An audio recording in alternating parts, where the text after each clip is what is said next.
Very interesting weekend. Yep. We'll start with the fact that in a 2 QB league, I forgot to start second quarterback. Some might suggest that is an important thing to make sure that you have ironed out. It is, so it's super unfortunate because Tua Tagovailoa. Yeah, there Do we it go. one more time. Tua was supposed to play all week. Mm-hmm. He had a little bit of rib issue, a little bit of finger issues going on, and everyone's like, "Oh, he's playing, not a problem." The clock in our hotel room. I was helping DJ a wedding. I was assistant to the head DJ, my buddy Nice. Craig. Okay. And I roll over and I look at the clock in our room. It says 9:50, and I'm like, "Perfect, not a problem." Come to find out, the clock was 8 minutes fast. So when I rolled back over and thought maybe I should go check my lineup, it was 9:53. I'm like, perfect. I have 7 minutes. Check my phone. It's 10. And I look at my roster, and Tua's right there at 10 a.m., right in my roster with a nice fat 0 projected. And when I saw 0, I'm like, he's not playing. And I lost. Whew, buddy. What's super unfortunate, too, is now I have Chase Edmonds out, but Russell Wilson, which we'll talk about later, will be returning. But my fantasy team is currently in shambles. I just need to get to the playoffs because there's a potential that Derrick Henry returns for the fantasy playoffs, which would be big time.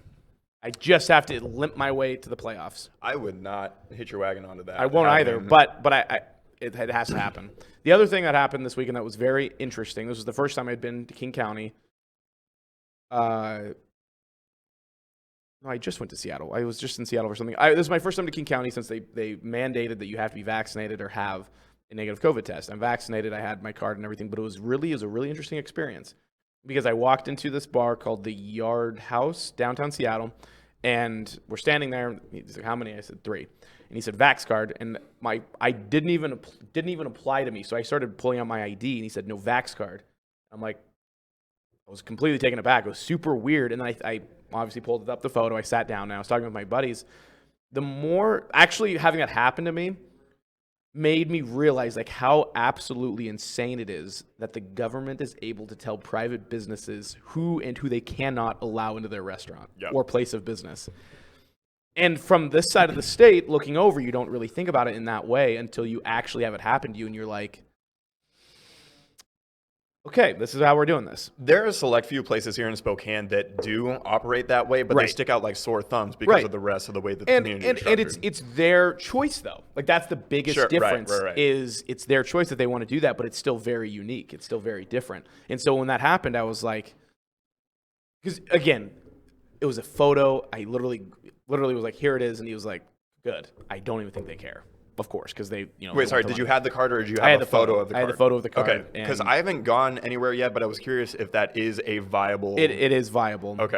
Oddly enough, because I feel like that could be Photoshopped, but mine is in fact real. But I don't know. The legitimacy or the authenticity of these things, I mean, it seems like for how imperative, especially King County makes it seem like it is to have these things, it's just like, is a piece of paper that could easily be forged. Yeah, like my passport is forged. Nice. Just kidding. But the only reason I thought about that is because I just watched a movie where Argo. I just watched Argo. Nice. A few days ago. Just talking about Ben Affleck. We're literally just talking about Ben Affleck before we got here. That's crazy. Oh, interesting. Yeah, I had watched Argo when it first came out, but I didn't fully appreciate it at the time. I need to rewatch it because same. I think I was like in middle school when it came out. Yeah, that's exactly right. Because I was. You may have been like a freshman because I think I was like a sophomore or junior in high school. Okay. But yeah, very, very, very good. So, all right. Well, that was my thoughts on the weekend. Here we are, the Locker Room episode number 65 here in the Holly Mason Building, downtown Spokane. This is presented by Spokane Talks, and our producer is Sam. Hi. There he is. We have former producer Vinny here on our Twitch there. Said, "Sup, boys?" What's up, Vinny? I think Vinny is currently working out.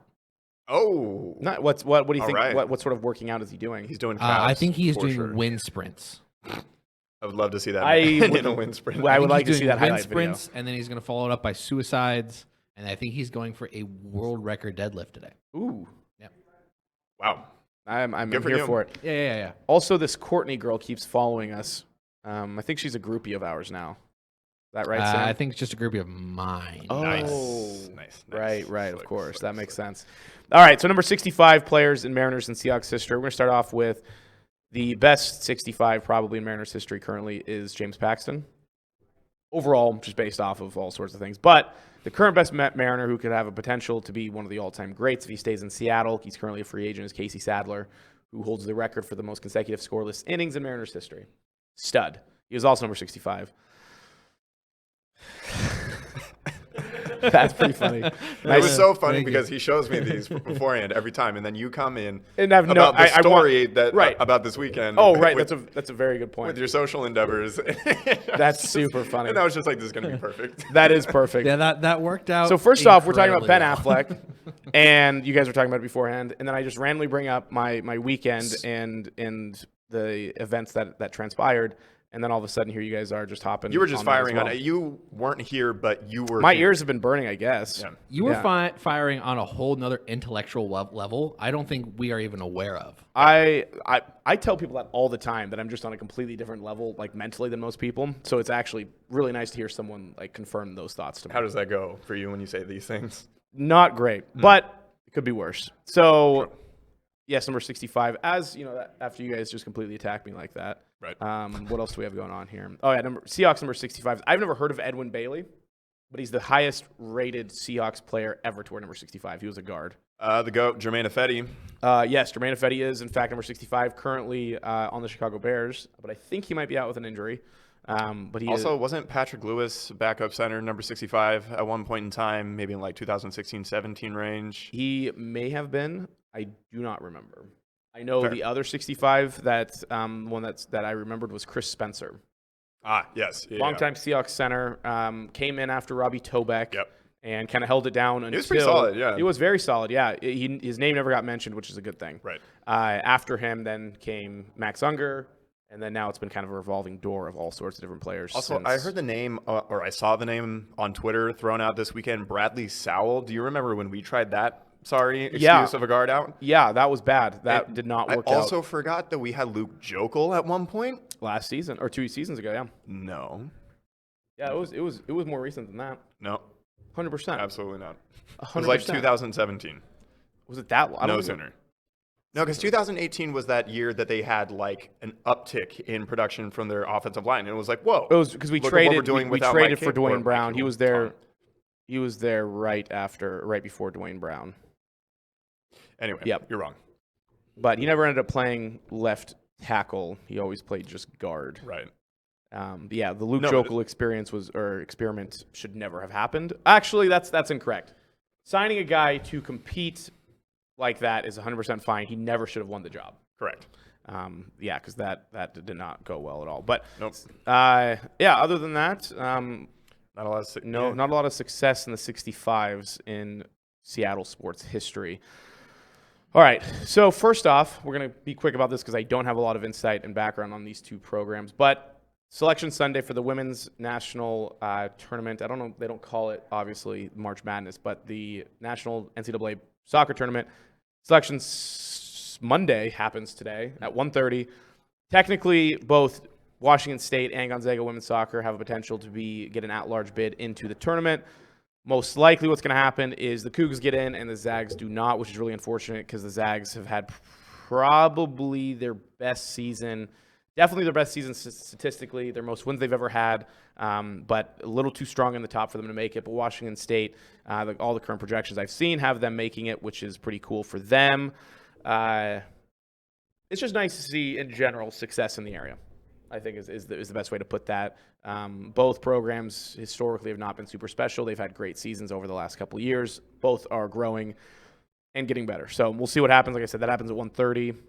I'll be writing about it, so I'm sure you're really excited to read it. I'll check you out. Yeah. The other local sports news that happened this weekend is the Mead girls cross country team won 3A state for the first time since 1988. It was at Sun Willows Golf Course. They scored 114 points.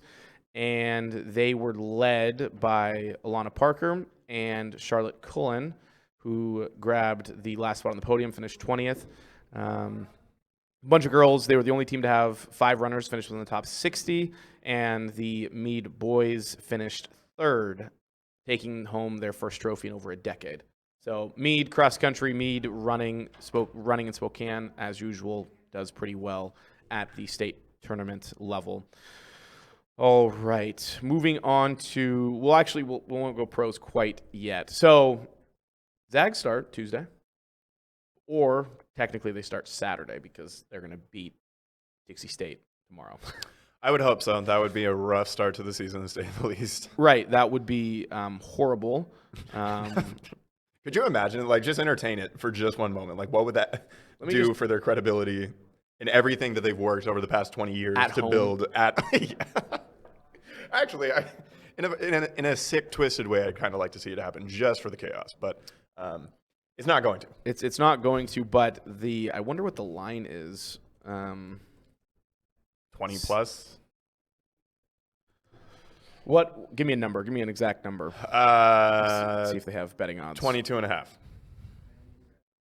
I don't think they even have it up yet, which is weird. Sweet. They should, right? Oh, here we go. No, this was last year. Well, last year, to kind of give you an idea, GU was 37-point favorites. Oh, wow. Okay, so over under 165.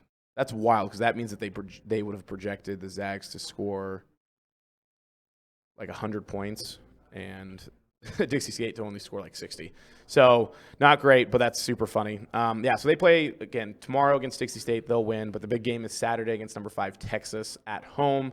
Mark Few will be back coaching. He is currently suspended for the first 2 preseason games, which are exhibition games that they have just played and dominated as expected.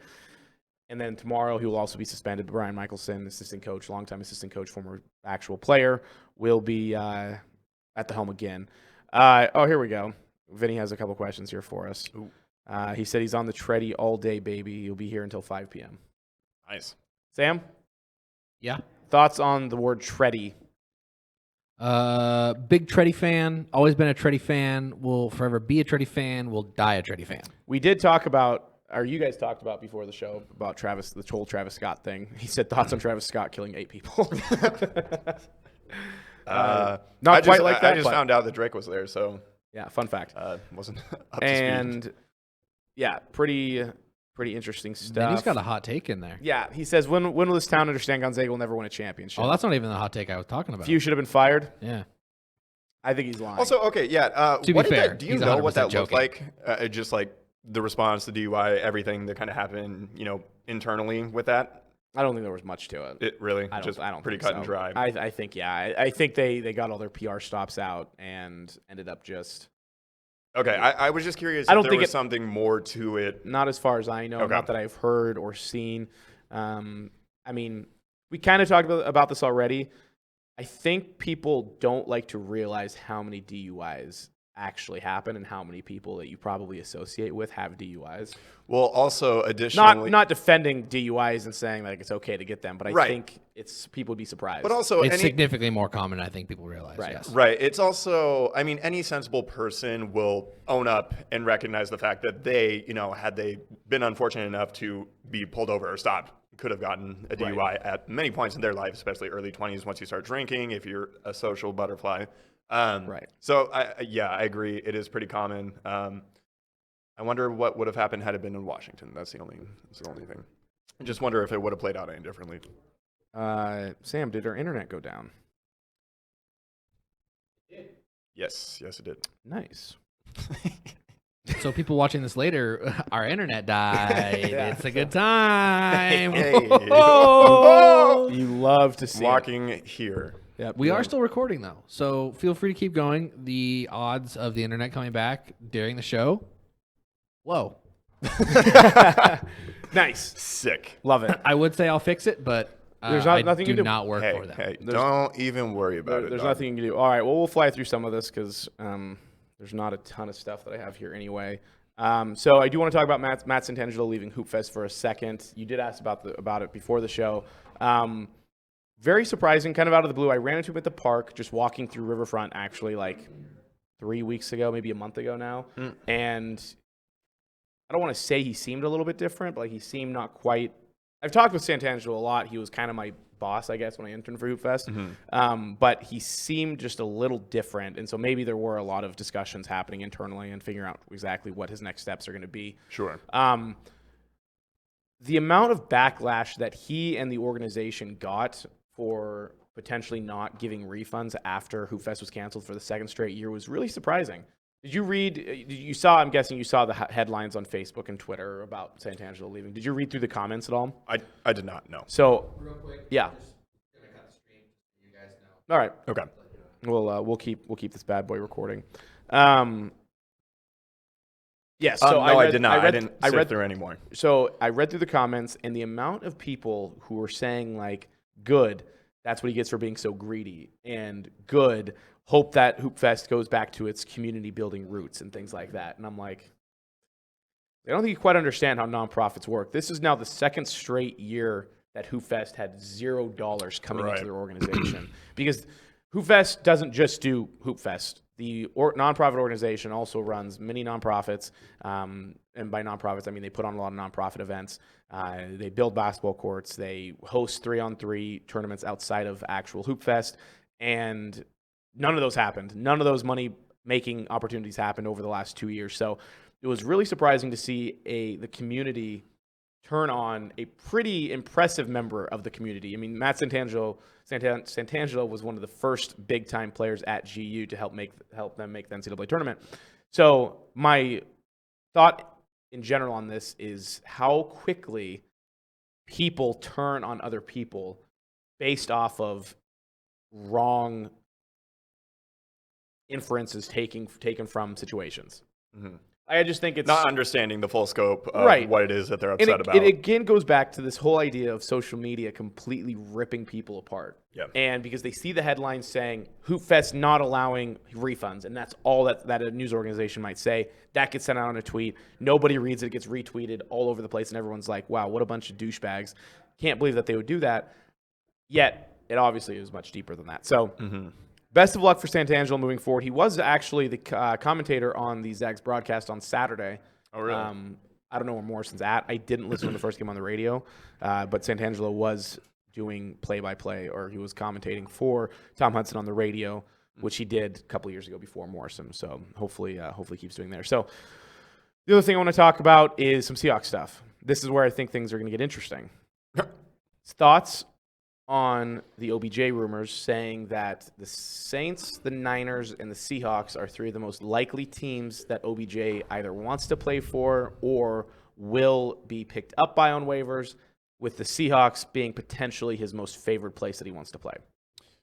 So this just came out last night, while Football Night in America was on before the Sunday night game. Mike Florio was the first one to say more so the specifics of what you just laid out. Obviously, people knew what the waive order looked like, at least like the top 10 in the waive order. People knew that OBJ had said that he wanted to play for a contender. A couple of those options that have been laid out, I would not necessarily consider contenders, so I think that's a little suspicious. However, I do know that he and Russ do have some sort of relationship, and they've worked out in off seasons. And I mean, you can go through Instagram; they have pictures together, so that means something, right? In today's day and age, right? I do. So at first, when I heard it, I was like, "God damn it, no! Why? Stop! Please, God, no!" And after sleeping on it and coming here this morning and thinking about it more, I have less of an aversion to it. I am still ultimately lukewarm. If they do it, fine. I guess that might be intriguing to follow the rest. More negative about it. I was hoping that overall, I'd rather than not. I don't think that he's going to do anything for them. He's not going to change. You don't think it moves the needle that much? I was just going to say that. He is not going to move the needle. Also, if he thought he was... How good of a run blocker are you, dude? Because I don't know what the game plans are going to look like going forward, especially as they're trying to ease Russell back in to playing shape or playing finger shape. And who knows? And our third wide receiver never really, we had the Josh Gordon thing for a while. In 2019, in a couple of games, he had clutch third down catches. But it was never like he was getting massive volume or anything like that. He had a couple timely plays and conversions and one deep, incredible catch in Carolina. But I'm not sure that OBJ is going to be any more satisfied with his role in Seattle than he was when he was with Cleveland. So I don't want this. If anything, it's going to be more of a distraction.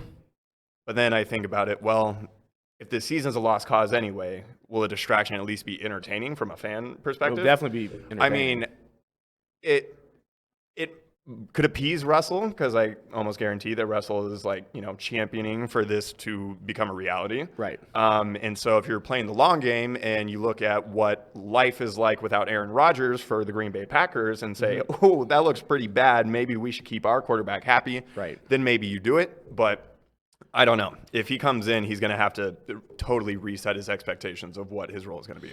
Right. So my thoughts on this, I agree with a lot of that. I think Seattle, I'm just kind of looking through historically with Russell Wilson as the quarterback. They had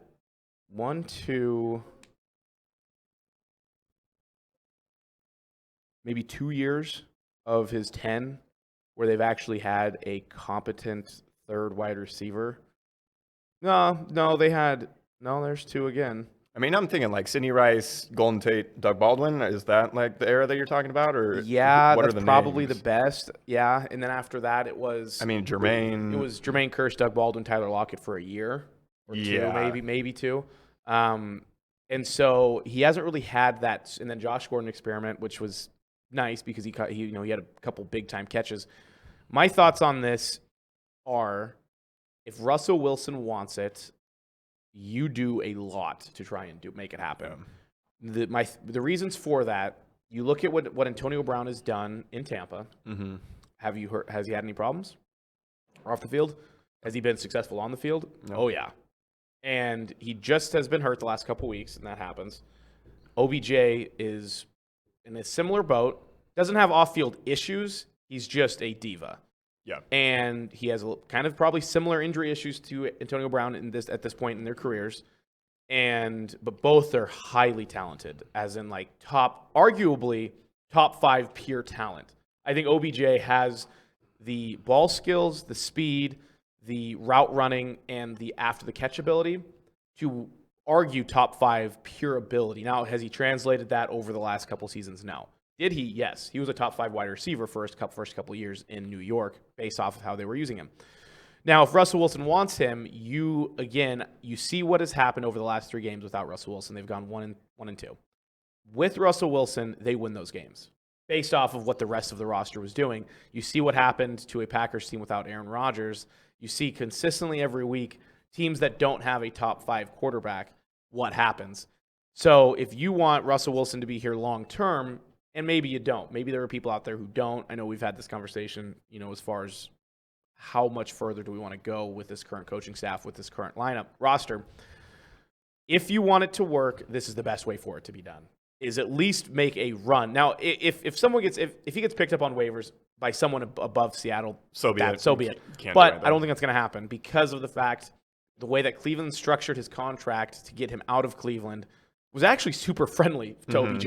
They were really nice about it, oddly enough. Essentially, whatever team signs him has to pay him like $5 or $6 million this year, compared to if he's a free agent, you sign him for a veteran, whatever minimum contract that you want to sign him for, whatever you guys agree on. And so if the Seahawks make a good run at him, appease Russell Wilson at a minimum. Now, in a perfect world, I think OBJ signs with Seattle. I think he's a type of talent you get midseason that allows your offense to really do some interesting things because he just takes more pressure off of everybody else.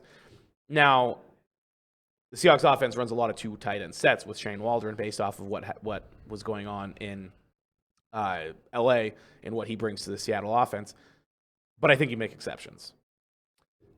I think Seattle has the locker room and the team veterans with Wilson and Wagner on offense and defense to be able to absorb a guy. And I've said this every single time. I said with Percy Harvin, but I think it's even more so now because the leaders are older. Because at that time, it was Red Bryant on defense and offense was Marshawn, probably. Yeah. I mean, they had a really young offense overall. I think they have the culture to absorb it. And I think he's the type of talent that becomes available that you just can't not at least attempt to sign. I think that's fair. Yeah. I wouldn't disagree that there should at least be a substantial pursuit. Right. Especially just for the sake of appeasing Russell and keeping him, in good graces as much as that's even possible at this point. Who knows what that relationship actually looks like at this point in time inside that building. I agree. It could. It's never worked out for Seattle grabbing these big names. I mean, we could go down the list of the trades that they've made, dating back to 2013 or 14, whatever it was. that they got Percy, right? And it just never really seems to work. They're never able to get these guys to plug in and play and actually get the production out of them. And whether that's, the individual player to be at fault, whether it's the system, whether it's Carroll, I mean, that's neither here nor there. It just has not historically worked. And so that doesn't, it hasn't left the best taste in. It doesn't excite you as much as signing OBJ would have, like, in general. Sure. Like, signing a guy like that is a super impressive, fun thing to do. I mean, I think it looked sick on our uniform, but that's for sure about the extent of for sure would. It's the kind excitement. of situation where you do it in Madden, you're like, that guy looks good in a Seahawks uniform, and that translates really well to real life. Right. So, yeah, I agree. I think they will make a run. He'll become a free agent tomorrow. He's on waivers right now. Mm-hmm. So I think we'll know by potentially tonight/tomorrow as far as what his future holds and if that is in Seattle or not. Yeah. So we'll see. And, we talked about Russell Wilson. He, in fact, was actually just activated off of injured reserve. He will be resumed practicing this week. His doctor gave a very glowing, actually, assessment of both his injury and his recovery, saying that was the most wicked hand injury I've ever seen, throwing hand injury I've ever seen for an NFL quarterback. And it was also the most incredible recovery I've ever seen for a guy who really wanted to get back. So you mentioned his photo about being a really swollen finger, and I think a lot of that's probably because he's working it a lot. Yeah. And I think it's just, obviously pretty inflamed. But he got approval from a guy, Dr. Steve Shin, who also has worked on Steph Curry's hand and Drew Brees' hand, both of which are pretty important athletes in this generation. So I trust his opinion. Hopefully things work out, but he will be practicing today and the rest of this week, and he will play in Green Bay. Now, the largest storylines of the week outside of OBJ is to see what happens with Aaron Rodgers. The expectation is he'll play, but some large hurdles have to be cleared before that actually happens. Mm-hmm. The earliest he can even return is the day before the game. He obviously doesn't need the practice. He'll be just fine if he goes out there and plays. But that'll be the biggest news to watch is if he gets cleared. I want to talk about this real quick. Do you think Aaron Rodgers negatively impacted the team? Nah, I don't want to phrase that the way either. Aaron Rodgers got COVID last week. Mm-hmm. Or the week prior. He's been out last week. He could be out this week. A lot of people are just raking him over the coals for saying he let his team down. He let his teammates down. And it's like, they all knew. He even said, he's like, everybody knew that I wasn't vaccinated. And they're like, he lied. It's like, did he? He said he was immunized. That doesn't mean anything. It wasn't inoculated. Wasn't vaccinated. He was immunized based off of certain things. Homeopathic remedies. Right. Yeah. Right. Using the Joe Rogan method. And those were the headlines saying I saw somebody say Aaron Rodgers, professional NFL quarterback, uses podcast host as his doctor or something like that. And it's well, it's not quite like that, but it's a gross oversimplification. I like when opinion writers, when columnists come out and assume what is happening inside of NFL locker rooms by saying, for instance, Aaron Rodgers is going to lose his locker room. Aaron Rodgers let down his team, his fans, his teammates. Aaron Rodgers lied. Aaron Rodgers this and that. And it's like, you have no idea. I completely understand editorial freedom, and I completely understand columnists' ability to be a columnist. I also don't think they're able to spew just incorrect takes without having some ounce of evidence. Well, so what they do, they make assumptions about other players, coaches, staff within the organization based on what they personally think and see the world as, or what their reaction would be for that person if they were in their situation. Yep. So there's a lot of that. Yes. So the NFL knew that he was not vaccinated because he went to them and he proposed hey, and it was a whole thing. And they said, no, they denied his request. So the NFL knew about it. Obviously, everybody in the Packers organization knew about it. The players also knew about it. And yet they still went forward and had these Halloween parties. So it's not like he was betraying the trust of anybody within his locker room because they were aware and obviously they were okay with it, or enough to the point where we didn't hear anything about it beforehand being an issue. So yeah, it's just they're playing the results. And so I don't think he technically lied, but it's clear that He intentionally used the word that he Oh, did. he knew exactly what he was doing. He played the game. intent was to deceive. Oh, yeah, 100%. To mislead without blatantly lying, but Yep. perhaps just suggesting something that wasn't 100% true or untrue. And he knew exactly what he was doing because I think it's a win-win for him at this point. Because he wins because he didn't have to get vaccinated. He's been able to play up until this point. And it's a win because Jordan Love looked horrible. Yep. And the Packers realized Yep. what they have with Aaron Rodgers. And it's also a win that if they play Seattle, it's going to be the exact same situation. Yeah. So he gets this sort of job security confirmed, as well as showing the rest of the league, like, this isn't the Packers that are this good. This is Aaron Rodgers that is that good. And so I know he literally came into the season with one goal in mind, and that's to make himself look better, which I don't love Aaron Rodgers. I think he frustrates me a lot. I think he does a lot of things that are just so annoyingly dumb on the football field. Like, he's so cocky. But at the exact same time, he's a genius. Like, he came into the season with two things in mind: to not get vaccinated and to improve his stock. And he has done both. And he's done it flawlessly without alienating people to the point that, where he's not going to get massively paid somewhere next year. Right. Because I think his time in Green Bay will be done if this team doesn't win a Super Bowl.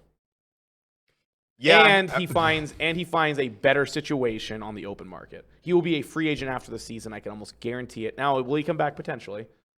But he will be a free agent, and he will be testing the market somewhere after the season, I think, guaranteed.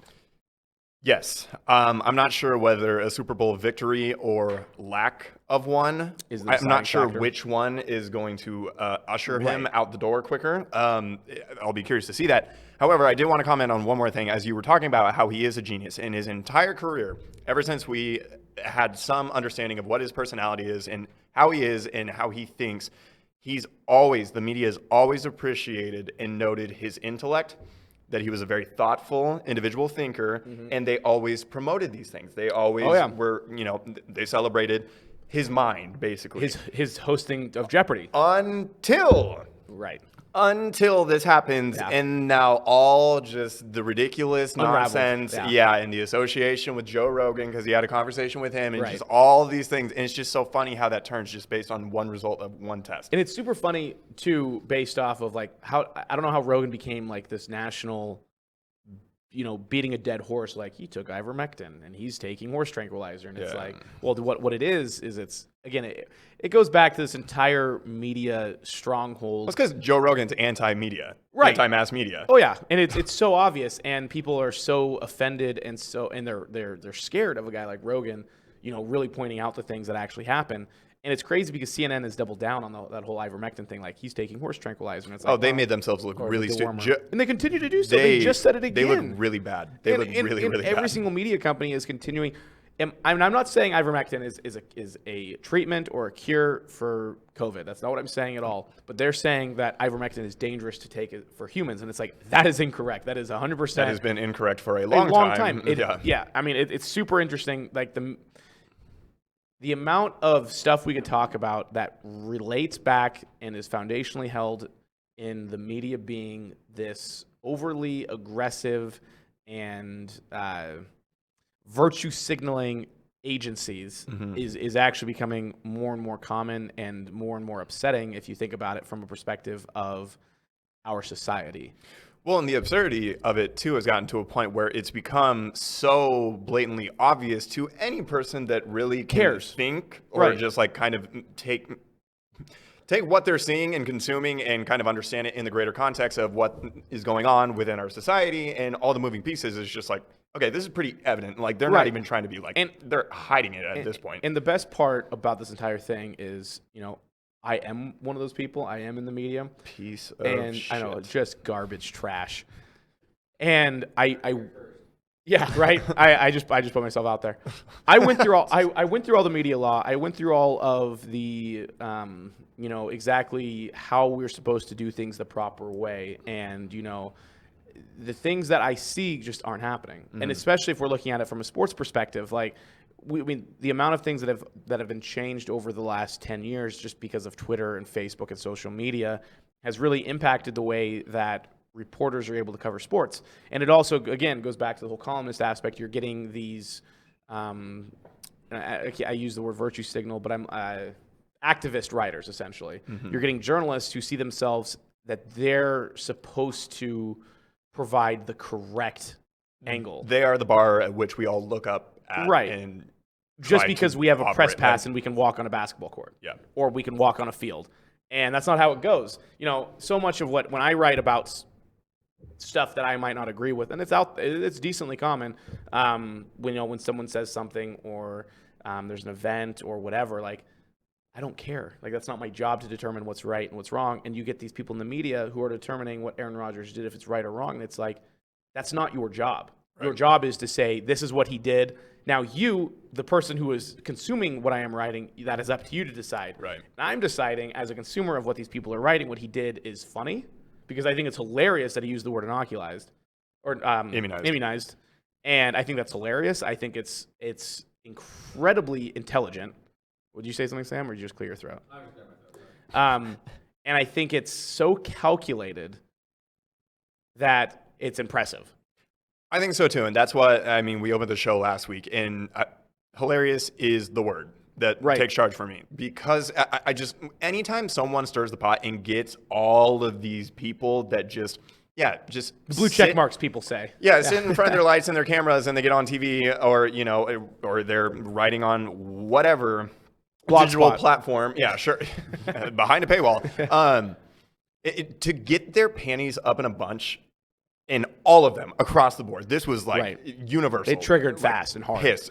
It's just like, he got him. Oh, and he knew it too. Got him. Yeah. He's literally sitting at home just laughing right now. He has no care in the world. His life is going perfectly, exactly the way he wants it to go. So I think, and people played right into it, and they completely let him get away. Not get away. Completely let him, get away. We'll use that. Completely get away with highway robbery as far as completely controlling what he wants to control. People might think that he's not in control right now, but this is exactly where he expected to be. Yeah. This is exactly where he expected to be. So, and it goes back to the whole Rolovich situation. The locker room has not shifted away from Aaron Rodgers. If anything, it has drawn them closer because they realize how much they need him. And it's the exact same thing with Rolovich. You get these players who are now shifting from this whole Rolovich situation to saying, we're going to win, and we're going to show that we are good. Like, we are a good football team, and that's what they've been doing. They play Oregon this weekend, which will be a really fun matchup, considering Oregon had a little bit of difficulty with UW this week. They did. That was troubling for it was very any odd. Ducks fans, And yet, they're the fourth team in the college football playoffs, somehow. No idea how that happened. Blow it up. Let's get weird. Let's get weird in college football. I guess. So picks updates here. We both are currently 8-5 for the week, and we both picked the Steelers to win tonight, which means we are still level, and I don't know how that keeps happening. Pretty unfortunate, because the craziest part is that we're doing this completely separate. Like, when we pick live, we've only done that once, which we've only done once, right? And we did it all of last year. You don't actively try and pick same things, but there's a little bit of strategy involved. I'm not sure about this game. I'm gonna go ahead and pick the same team as that. Right. So the fact that this is happening with us not picking live is pretty interesting. Steelers play tonight against who? Chicago. Right. Actually, the Steelers are not impressive to me at all. My buddy Craig, who I helped DJ with this weekend, needs 20 points from Najee Harris tonight. So not a difficult place to get. Especially with what he's been doing over the last few weeks. All right, let's wrap this baby up since we aren't live. Let's start with, I'll go do my jabroni here first. This was the Panthers and the Patriots game. It was after Brian Burns sacked. I'll just go ahead and play it here.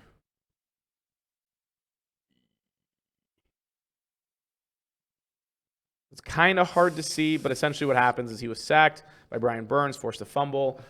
Mac Jones essentially grabbed Brian Burns' ankle, which is fine at the first part because it's he's just trying to stop him. But then he kind of rolls and turns and can't do that. That was not a good look for Mac, especially being a Patriots quarterback. Being a Patriots quarterback and being a rookie. Right. And being from Alabama and being kind of that, not good. Not ever feeling like he can get in trouble is kind of what it's feeling like. Bill Belichick obviously defended his quarterback And it's really unfortunate because, again, I don't like Bill Belichick, but you see people saying, like, how can you defend a guy like this? And it's like, what do you expect him to say? Like, go out there and be like, yeah, he's a dirty player, dirty play. Like, not for your franchise quarterback. Again, quarterbacks are put on a different pedestal.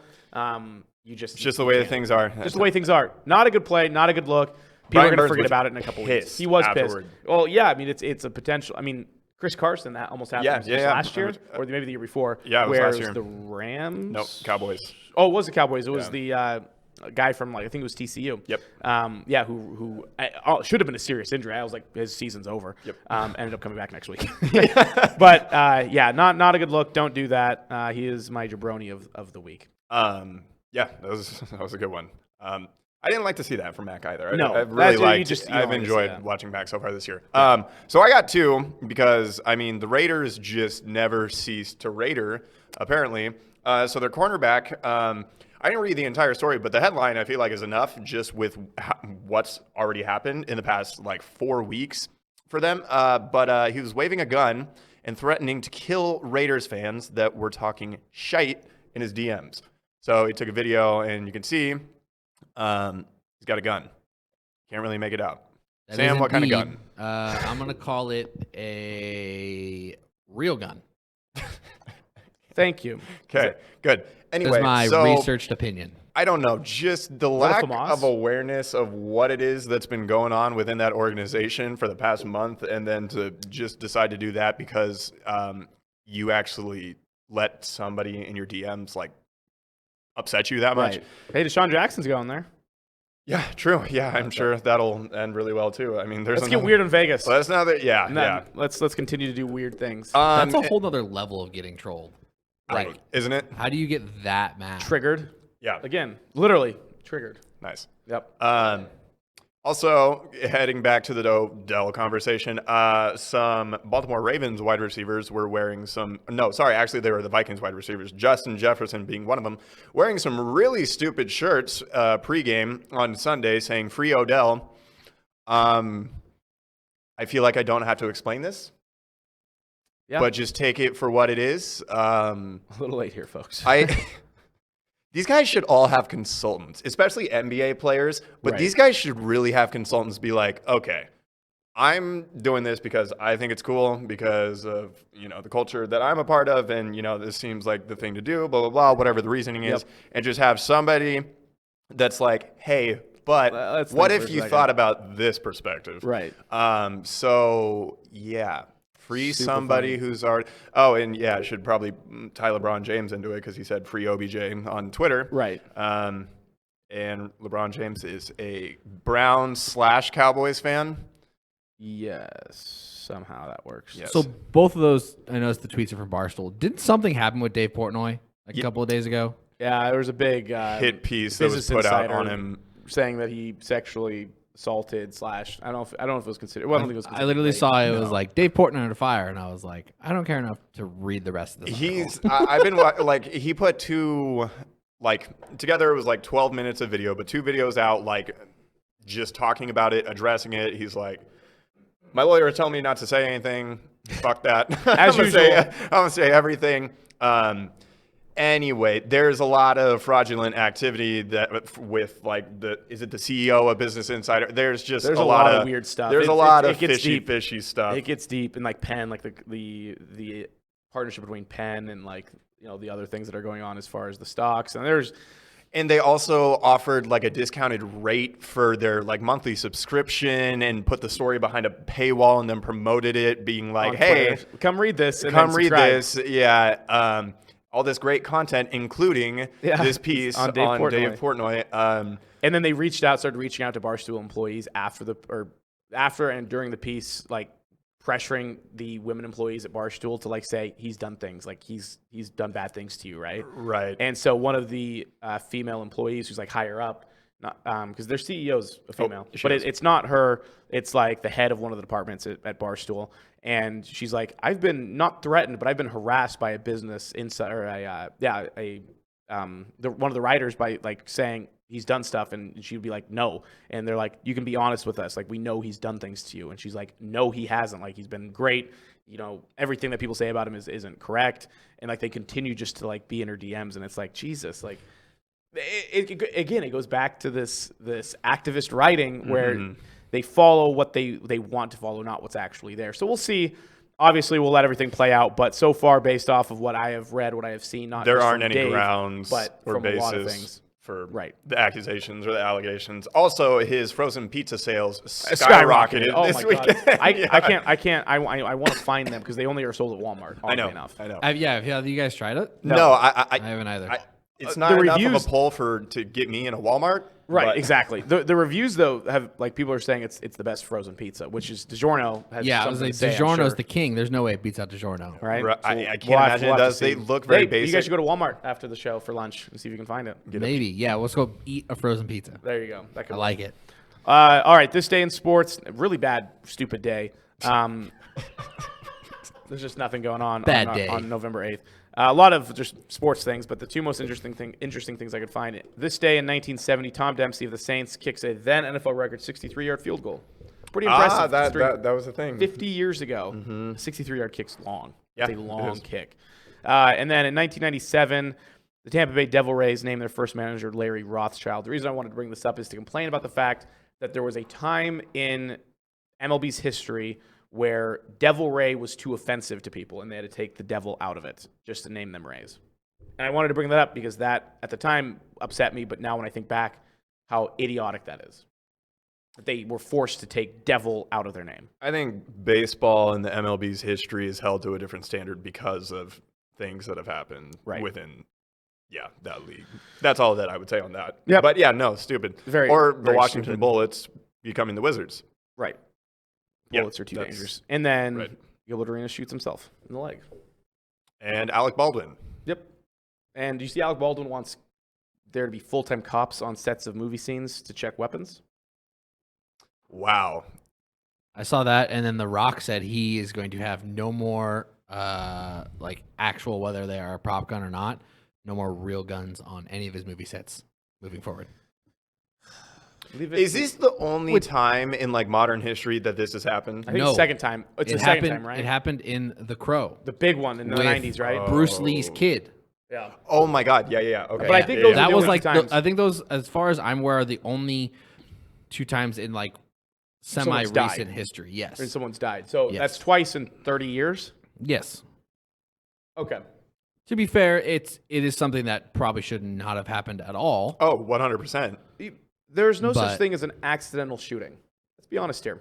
That's true. It's really not that hard to be because at some point when someone gets handed a gun, you don't trust someone when they say it's not loaded. It's so asinine and idiotic that this happened in general because God, that's just so frustrating. Because then again, then you're seeing movies get and I don't know movies well enough, but I feel like the lack of guns in some regard, in whatever regard, could potentially make the value seem less. I don't know. They use them for a reason, obviously. Yeah. They wouldn't use real guns and real blanks unless they had to. I want to see what Quentin Tarantino says about this. 'Cause that guy uses more guns than everybody else, than anyone I know, yet he's very anti-gun. Right? I'm right in saying that, right? I think that's correct. I don't know if If we were live, Vinny would have an answer as he is a Quentin Tarantino Darn it. stan. Hey, Um, while you start your closing time, I'm going to call Vinny and double check. oh, yeah, there we go. Okay. Okay. Andrew, did you send me a closing I time? didn't send you media. Okay. I just kind of wanted to talk about basketball for 1 second because We the need NBA to, has yeah. been going on for a handful of weeks now, and there's been no report. Also, the Celtics are apparently interested in Ben Simmons, and so I almost Alec Baldwined myself this morning. But Golden State Warriors have the best record in basketball right now. They only have one loss. They're the only team with one loss at this point in the season. They look very much like they did in 2015 and 2016, where the ball movement was. Okay, he doesn't know. Okay, fine. What? Okay. You lied to me. He has no idea. Well, he is a Quentin Tarantino stan, Okay. so if I'll look. I should just look without myself. internet, I mean, we do all have a smartphone. We could have just looked it up. I could have. All right. Continue. But I he was would have been listening. Number one one to know. offensive efficiency, number one defensive efficiency currently in the NBA. They look exactly like they did prior to acquiring Kevin Durant. And this is particularly fascinating to me because I always wanted to see a Golden State Warriors team post Kevin Durant that was actually equipped to make it back to the NBA Finals, to have weathered that storm with him, even though it's not weathering a storm when you win 2 titles. But because of what that did and how it shook up the NBA and how it changed the perception of how fans saw the Golden State Warriors, to return to the core of what that was, which is Steph, it's Draymond, Clay when he comes back later this year, Steve Kerr. They were always a top 5 defensive team in those championship title winning years. You never really remember that because their offense was ridiculous. Obviously, correct. Right. But they have guys like Jordan Poole stepping up, and he's going to be a big contributor going forward, especially when he starts working in with the second unit when Clay comes back and resumes his starting spot. Draymond still can't shoot the ball. Doesn't matter. He's going to get you 10 assists, 10 rebounds in a game. Right. The ball just moves. It doesn't stick on any player's hand, and everybody's cutting, moving, setting screens all the time. It's returned to their brand of basketball, and it's a lovely thing to see. And they can actually win without Steph having to go ballistic on a given night to keep them in a game. Right. And so I think they're the most compelling story in the NBA right now, as they are the best team, and I'm here for it. I agree. It's my closing card. I agree. I like it. The NBA just has not. If Seattle gets an NBA franchise, will you? Yes. Okay. My issue right now is there's not a team/player in the NBA outside of the Zags, outside of former Zags, that draws me into the point where I'm like, they're enjoyable either night in or night out, enough for me to like tune in and be actively engaged. I also think the only people who cover the NBA that are of any interest to me are the crew of NBA on TNT. Every other analyst, every other talking head about the NBA is just they just don't do it for me. Well, it's also they take the whole activism thing, especially in that sport too. Different level. And it's degree. like, I'm here to watch sports. I don't care about what this person thinks about vaccinations. Yeah. Or guns. So essentially, I did confirm the guns thought I had about Quentin Tarantino was after the Newtown shooting. Oh, okay. Sandy Hook. Yeah. Oddly enough, the venue for the wedding this weekend was on Sandy Hook Lane. Nice. On Sandy Hook. There's like a hook area on like this coast, and it's called the Sandy Hook. Very literal. Very interesting. But he essentially said you cannot contribute gun violence to media and movies, which is correct. That has been proven time and time again that there's does not no correlate at all. Right. You guys remember when Grand Theft Auto came out and people were like, "Oh my god, this is the cause of violence." Right. Yeah. And people still say that. Yeah, they do. And so that's actually the one thing I really wasn't allowed to do / watch as a kid was play GTA. I could watch essentially every movie. I could, listen to. That's what the friends' houses were for. You get away for a night. Right, and I did play it occasionally. Not many of my friends actually had it. So much we played a lot of Halo and COD is what we focused on much more. But yes, that's exactly what other people's houses were for. Or you rented it or whatever. Right. Because it's crazy. We still were able to, you could still go to like a Blockbuster, Hollywood Video. Or Hollywood Video. It's very, very different times. Yeah. I do want to mention also that the Sounders have their first playoff game in a couple weeks. Sure do. You scared? Real Salt Lake. A little bit. Their form is horrible. Yeah. Granted, they haven't been full strength yet, but they also have guys who are still hurt again. Yep. Their entire season has been dealing with injuries. They've just been able to kind of still win, and so I don't know if that's going to happen. They did win the Cascadia Cup by beating them, which is beating Vancouver and Portland in a season series, essentially. What were you going to say? I was just going to say, just to put a bow on just kind of the state of media, and especially in sports, and just where we are. Russillo said a funny thing the other day, and it's like, okay, so for all the, like, Around the Horn, for example, one of the worst shows on ESPN right now, and that's saying something. Yeah, especially, the former history of it. Yep. But he's basically saying, like, okay, so if I turn on an ESPN and Around the Horn's on. Is Russillo under someone right now? He works for The Ringer, Bill Simmons. Okay. Yeah. And I'm on the fence about vaccinations. I have my hesitations, reservations, my own thoughts, and I'm like, I'm not sure yet. But hey, they just killed it on that Around the Horn segment. So you know what? Let me go out and get a prick. Like, it's that kind of thing, and just like it's not good content. Right. It is not good material. It is not good discussion and to you see just that talk in the about a player's or a team's status of vaccination. Right. It yeah. It has been proven for the last 10 years that people watch sports to watch sports. It's crazy. It's a crazy thought. And people watch news to watch news. And people watch reality TV to watch reality TV. If reality TV is scripted, people aren't happy. If you're watching, right. If you're watching people, if you can play it off well enough, people people watch cartoons to watch cartoons. I mean, people watch a Marvel movie to see action. People watch, I mean, you watch things because of what they are, not because of what people want them to be. Like, as in the producers. So, like, that's the craziest part to me is you have people behind the scenes who are like, this is a sports show. Let's make it something about not sports. Let's see if that draws the audience in.